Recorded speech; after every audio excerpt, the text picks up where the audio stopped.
Mapagpalang araw mga kahabi. So yung ating isi-share ngayon ay preparation sa ating mga breeder. So gagawa tayo ng nest box at saka yung yung cages natin ay isi-set natin.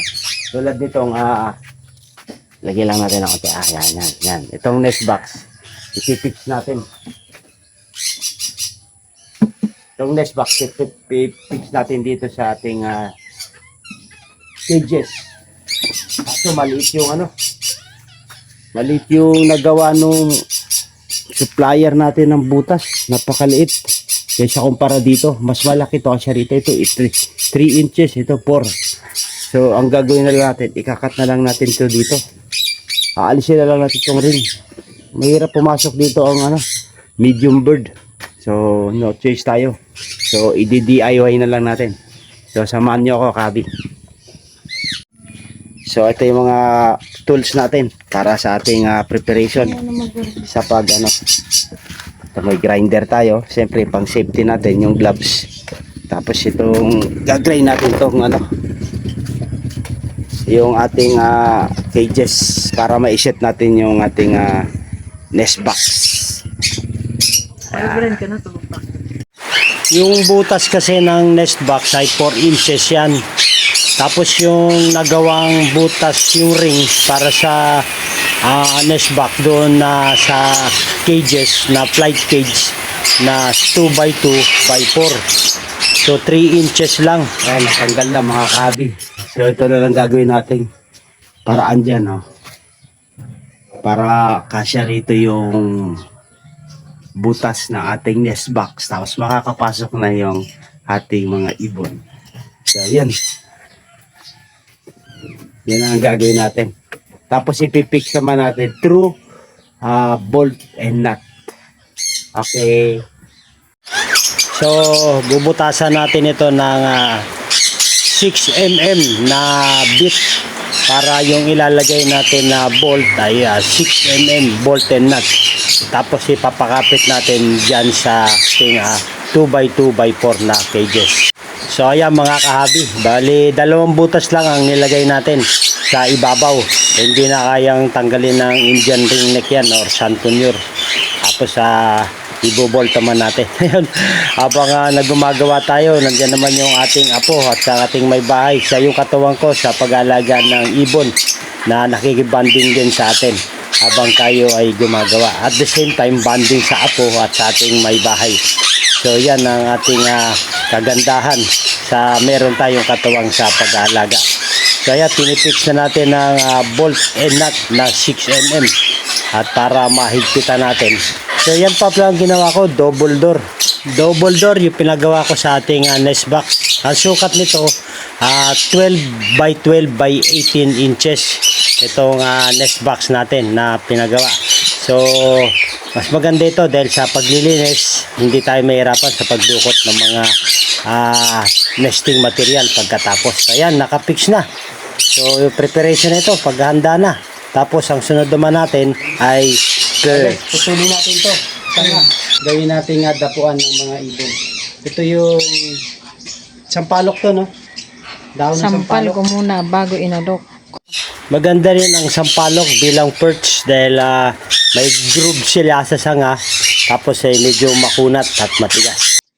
Buti may nakilala si Mrs. na nagputol ng puno ng sampalok. Puputol naman tayo ng sanga ng bayabas, ay ng mangga. At ipapakain natin sa ating mga ibon. Okay, let's go.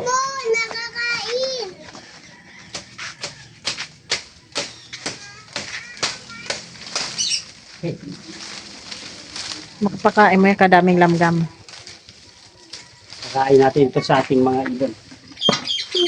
Pagkatin nga yung dila mo. Ito maganda sa may double lock. Safety yung natin, ibonan. Wait lang, wait.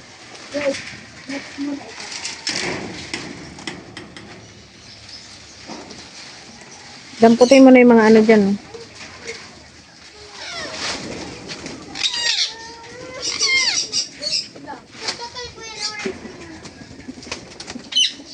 Magbayad ka Wala na tayong candy.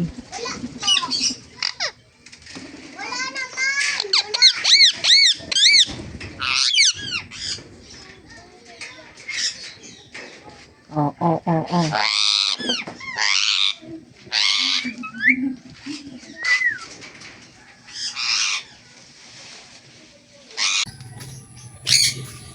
Ito naman yung gagamitin natin ano, sanga ng sampalok para sa sa ugat. Yan natin dyan.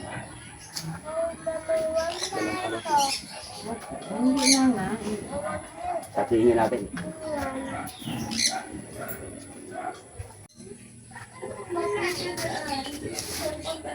Gawa naman tayo mga kahabi na ano, dapuan ng ating ibon. Ng ano, ng sanga, perch. Perch.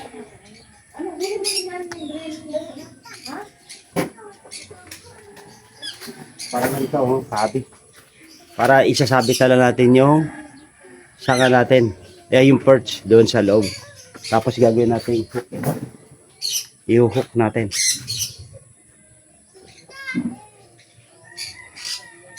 Ayan o.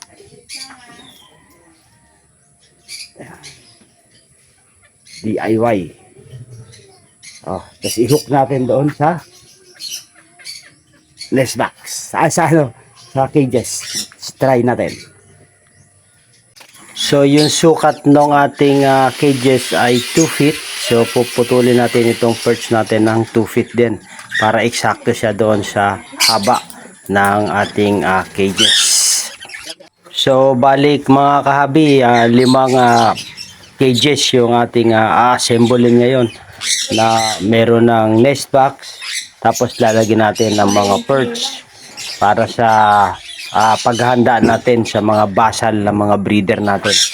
So marami-rami tayong isasalang na mga breeder ngayon dahil matured na sila. So almost 2 years, more than 2 years na sila. So kailangan natin, ito yung paghahanda sa mga basal na breeder. So ang mangyayari nito, preparation sa ating mga nest box, flight cage ang tawag ko dito, yung sa 2x2 by 4. So yan, kakarga na natin ito sa likod para sa mga basal breeder. Lagyan natin ng ng kusot yung nest box para sa bagong breeder natin.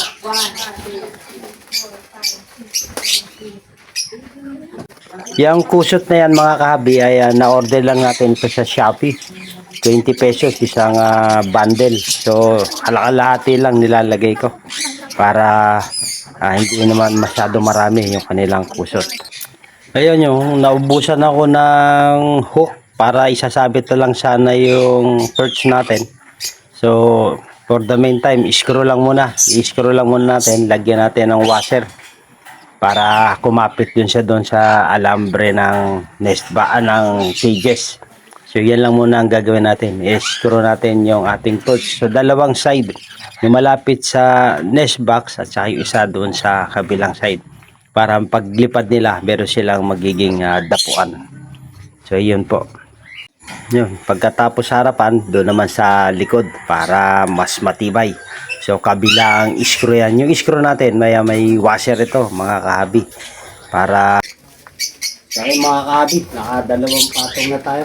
Lagyan din natin siya ng nesting material.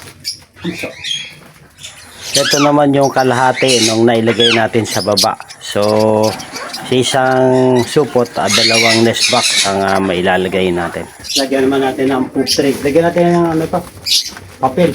Sayang naman kay tapon. So gamitin muna natin sa poop tray. Ito mga pinagbalutan ng mga ukay-ukay natin na stainless na PDRF. Maganda rin pag mayroong sapin na dyaryo, mga lumang dyaryo, yung poop tray natin, para sa paglilinis, madali siyang alisin. Ipupoldo na lang yung paper. So hindi na natin kailangan linisin pa yung yung plastic na poop tray. O di tuloy-tuloy yung natin pagpapalit lang ng papel. So kung marumi-rumi na yung poop tray, saka lang natin huhugasan. So yan ang kagandahan ng merong sapin, ika nga. So iurong muna natin yung ano natin, yung cages na may nest box para i-maximize lang natin yung area dahil medyo masikip pa itong area natin dahil gagawa pa tayo ng isang aviary. So samantala, diyan lang muna natin sila ilalagay yung mga basal natin na breeder dahil baka abutin sila ng pag-itlog kasi meron tayong nakita na meron nang nagme-mate. So kailangan na maihanda na natin sila, baka makahabol pa sila sa last season ng breeding. Total hanggang March pa naman. Nakikita kasi natin na nagme-mate na sila sa flight cage. So para maihanda na natin itong mga basal breeder natin. So hopefully na mag-fertile agad sa unang clutch. So mas mainam na yung naghahanda tayo, di ba mga kabi? So yun mga kabi, ilipat natin itong sun filter natin sa kanilang bagong cages na merong nest box kasi breeder na to, baka sakaling mag-breed sila, makabot sila ng mag-breed ngayon. So tara, huliin natin.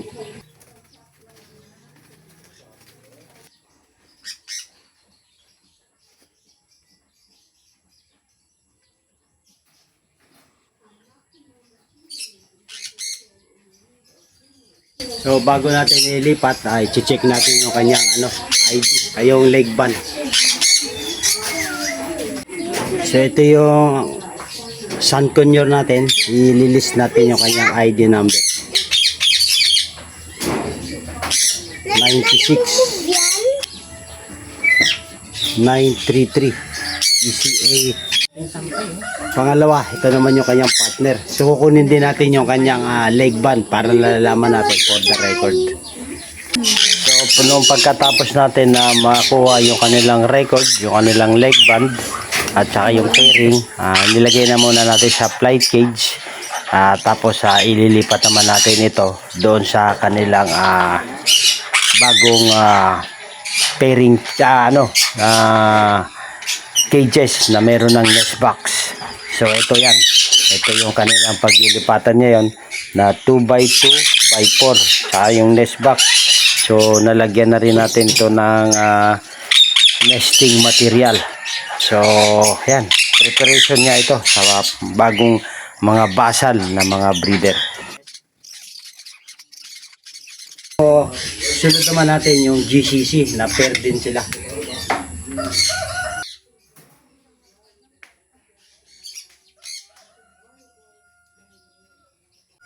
So ito naman yung titingnan natin yung kanyang leg band. Ito ang GCC. So yung leg band niya is kailangan i-clip lang natin yung leg para hindi tayo ngat-ngatin. Si Judd Aviary. Judd Aviary, shoutout sa'yo. 121. Judd Aviary, 121. Ganda to, paliguan muna natin ayan, pinaliguan muna, papaliguan muna natin yung ating GCC para presko sa kanilang paglilipat. So gamit natin itong Inco pressure washer. Inco, baka naman. So ayan, ang ating GCC, paniliguan natin. So hindi na natin na-videoan yung pagpapaligo natin sa sun conure at sa mga Indian ringneck. So lahat sila pinaliguan ko muna. Paliguan na natin yung dalawa nating GCC perto para sa preparation sa kanilang pag-breed. Shower na sila. So mga kabi, dito naman natin ito ilalagay yung bagong GCC natin dito sa yung kanilang cages. Meron rin itong nest box. So prepare na natin.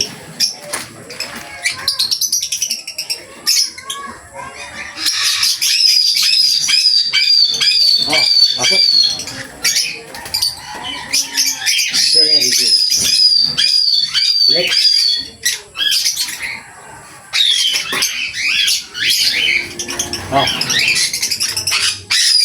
Yes. Okay. sila. Lagyan natin ng lock.